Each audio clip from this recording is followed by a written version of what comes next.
Why good people often suffer the most in this world. Deep psychology. The cruel cost of being good. He was the one everyone turned to when things fell apart. The one who stayed late to help a coworker finish a report. The one who remembered birthdays, who listened without interrupting, who said sorry even when he wasn't wrong. He never asked for recognition. He just believed that if he did the right thing quietly, consistently, it would matter. But when the promotion came, it went to someone louder. Someone who played the game, smiled at the right people, and took credit for ideas they didn't build. And no one said anything, not even the ones he'd helped. He told himself it didn't matter. That kindness is its own reward. But when he got home that night, sat on the couch in silence, something inside him cracked, not in anger, but in grief. Not because he lost, but because he realized something devastating. The world isn't kind to kind people. Maybe you felt it too. You try to be good. Not perfect, but good. You're thoughtful, honest, forgiving. You give second chances. You believe in others. You want to make things easier, not harder. But over time, you start to notice the more you give, the more people take. The more you support, the more they depend on you, but not because they see your strength, because they expect it. And when you finally ask for the same in return, they vanish. So you begin to wonder, is kindness a flaw? Did the world change, or were we just lied to? This video won't ask you to stop being good, but it will tell you why goodness hurts so much. We're going to uncover how modern systems exploit good people, why emotional strength is misread as weakness, and how you can protect your kindness without letting the world destroy it. Because being good should never mean being broken. Let's begin. The reward system is built for dominance, not kindness. Most of us were raised on a simple belief: be good, and life will be good to you. Help others, and they'll help you back. Work hard, and the world will recognize your effort. But somewhere along the way, whether in a job, a friendship, or a crisis, you started to see the cracks in that story. You watched people who lie, manipulate, and self-promote rise faster than those who play fair. You watched the kindest people burn out quietly while the loudest voices took center stage. And you started asking the question, why? The truth is painful, but it's not personal. It's structural. Most systems, especially in the West, aren't designed to reward kindness. They're designed to reward performance, visibility, control. Think about it. In school, the teacher gives more attention to the loudest hand, not necessarily the deepest mind. In the workplace, the person who asserts their worth loudly is seen as confident, while the one who waits to be noticed is seen as passive. And on social media, algorithms don't reward empathy, they reward outrage. Dominance, not decency, sets the pace. This doesn't mean society hates kindness. It just doesn't know how to measure it. There's no metric for quiet patience, no KPI for emotional resilience, no award for carrying the invisible weight of keeping things peaceful. So when a good person speaks up once in frustration, they're seen as overreacting. When a people pleaser finally says no, they're called difficult. But the truth is, they've been tolerating what others would have rejected long ago. And the system doesn't reward that. It exploits it. Because good people give by default. And when you give without asking, the world learns to take without thanking. Over time, you internalize this imbalance. You begin to wonder if maybe you're just not good enough. Maybe you're too quiet, too soft, too slow to act. But that's the trap, thinking the problem is you, when really, it's the rule book. You're playing chess in a room where everyone else is playing poker. And while you're trying not to hurt anyone, they're trying not to lose. To suffer as a good person isn't weakness. It's a misalignment between who you are and what the system rewards. Good people are trained to suppress anger early. Long before we step into the world as adults, many of us are trained quietly, consistently to suppress our anger. Especially the ones labeled as the good kids, the easy ones, the ones who don't cause problems. When a child is sensitive, empathetic, or cooperative, adults often respond with praise.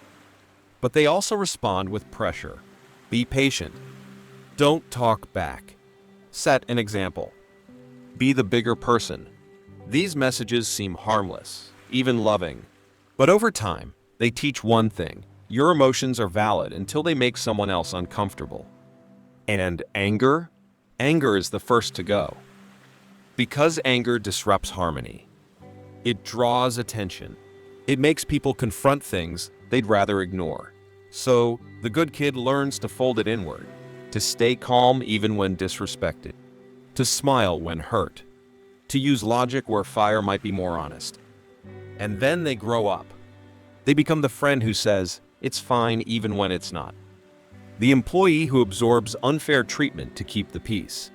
The partner who forgives too quickly, afraid of conflict. They become people who know how to care for others, but not how to protect themselves. This is not because they're weak. It's because they were rewarded for being agreeable and punished subtly for being disruptive. But here's the thing, anger isn't the opposite of kindness. It's the defender of it. Anger shows up when our boundaries are crossed, when our values are violated, when something sacred in us says, "This is not okay." Without anger, good people become hollowed out. They keep absorbing and absorbing until they disappear. That's why many kind people find themselves suddenly exploding after years of being calm, or silently withdrawing from everything and everyone. Not because they stopped being good, but because they never learned how to say enough. Suppressing anger doesn't make you peaceful. It just makes you silent. And silence, in a world that rewards aggression, doesn't protect you. It erases you. So if you've ever been told that raising your voice makes you difficult, or that setting boundaries makes you selfish, understand this. Your discomfort is not a flaw. It's a compass. And learning to honor it isn't the end of your kindness. It's the beginning of your self-respect. Their value isn't seen until they stop giving. There's a strange paradox that every kind person eventually encounters. The more you give, the less people seem to notice. In the beginning, your generosity is appreciated. Your willingness to help, to listen, to step up, it's met with smiles, thank yous, and warmth. But as time passes, something shifts. Your kindness becomes expected. Your support becomes standard. And your presence fades into the background. You become part of the furniture. Always there, always dependable until you're not. And that's when people panic.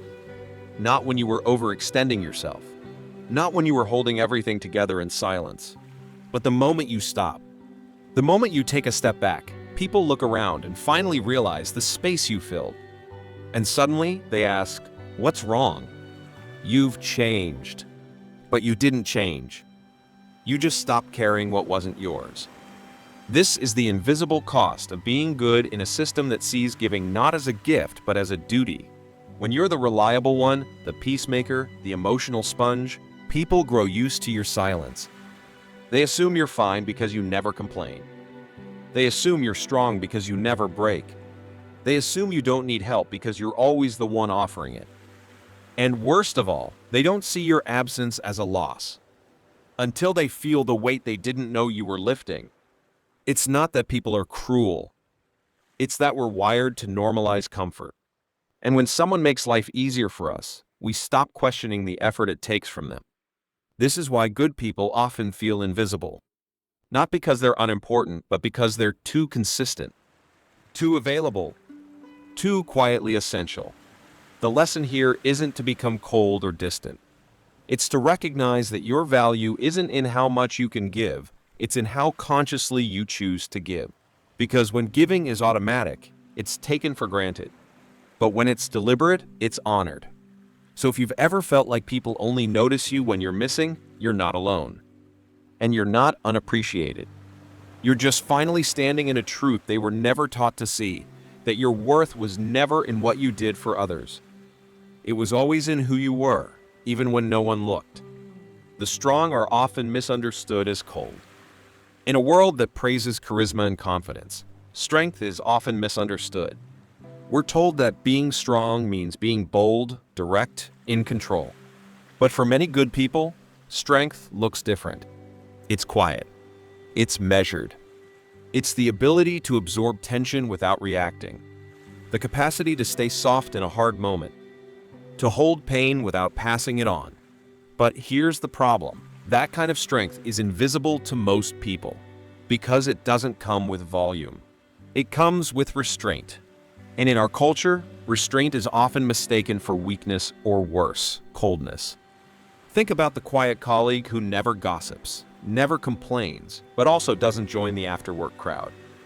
People say they're distant. The friend who listens deeply but doesn't overshare, people say they're hard to connect with. The partner who supports calmly without dramatic displays, people wonder if they're emotionally flat. We expect emotional warmth to be loud. We think kindness should look like enthusiasm. But for many people, especially those who've been hurt or burned out, kindness becomes quieter. Not because they care less, but because they've learned to love without needing attention for it. This misreading hurts both sides. The good person feels unseen, misjudged, maybe even punished for the very thing that makes them reliable. And the people around them miss out on the richness of their presence because they were looking for fireworks instead of a steady flame. In modern relationships, whether personal or professional, the loud often get labeled as passionate, while the calm get labeled as detached. But passion without stability is chaos, and calmness without recognition becomes loneliness. So if you've ever felt like people assume you don't care simply because you don't perform your emotions, know this: your depth is not a defect. Your calmness is not coldness. And your ability to hold space silently is a rare kind of power. But yes, it's a power that often goes unnoticed until it's gone. The challenge is not to make yourself louder to be loved. The challenge is to find people who recognize stillness as strength, who understand that real warmth isn't always loud, it's consistent, it's respectful, it's earned, not performed. Because you don't need to shout to be strong, and you don't need to entertain to be worthy. Sometimes, the strongest people are the ones no one claps for until the day they're no longer around to hold everything together. They are punished for making others feel guilty. One of the most painful truths about being a genuinely good person is this: your presence can make others uncomfortable, not because you're doing anything wrong, but because you reflect something they're avoiding in themselves. You don't brag. You don't gossip. You try to speak kindly even when you're angry. You show up when others cancel. You admit when you're wrong. And at first, people appreciate it. They even say you're refreshing, different, grounded. But then, something subtle starts to happen. The compliments fade. The connection feels strained. People pull back, not with open hostility, but with passive distance. They start making jokes at your expense. They label you too sensitive or too good. And suddenly, your integrity becomes a mirror they no longer want to look into. Why? Because your consistency highlights their inconsistencies. Your patience exposes their impulsiveness. Your humility makes their ego feel loud. And your accountability makes their excuses look thin. They don't hate you. They hate how they feel around you. This isn't always conscious. Most people aren't trying to be cruel. They're just trying to protect their self-image. And when someone's presence triggers a sense of inadequacy or guilt, the easiest defense mechanism is rejection, or ridicule, or minimizing. It's a form of psychological projection, punishing the person who unknowingly threatens your comfort by simply existing as they are. And for good people, this is heartbreaking, because you're not trying to make anyone feel small. You're just being you. You're not trying to prove anything. You're just living with intention. But somehow, your light makes others feel exposed. And when that happens, they react not by growing, but by pushing you away. This is why so many kind souls are misunderstood. Why the most ethical people are called rigid. Why the most emotionally intelligent ones are called dramatic. And why those who carry quiet pain with dignity are often dismissed as trying too hard. If you've ever been punished for doing the right thing, not because it was wrong, but because it made someone else uncomfortable, you're not alone. And you're not broken. What you're experiencing is the backlash of silent accountability.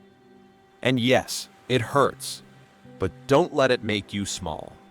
don't dim yourself just to fit into places that were never built to hold your light. They carry invisible emotional labor. There's a type of work that never shows up on an AR sum. It's not listed in job descriptions, it's not tracked in performance reviews, and it rarely gets acknowledged in conversation. But without it, most teams, families, and friendships would quietly fall apart. It's called emotional labor, and good people carry it constantly. They're the ones who smooth over tension after a heated meeting, who check in on the colleague who's been quiet all week, who remember that someone's father is sick or that today marks a painful anniversary.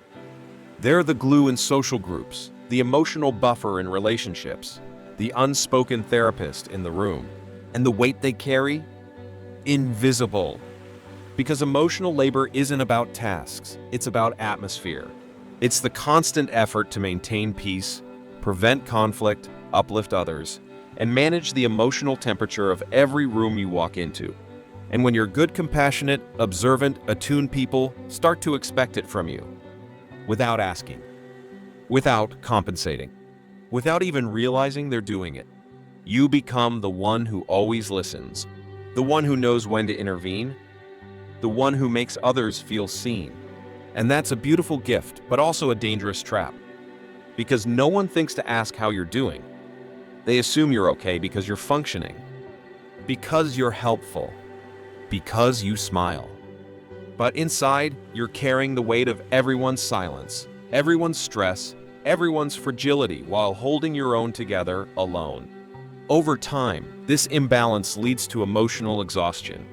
You don't burn out from the kindness itself, you burn out from the expectation that it must be endless, unpaid, and unacknowledged. It's especially painful when you try to take space when you stop being the fixer, the listener, the emotional anchor, and people call you cold, distant, selfish, as if your only value is in what you gave, not who you are.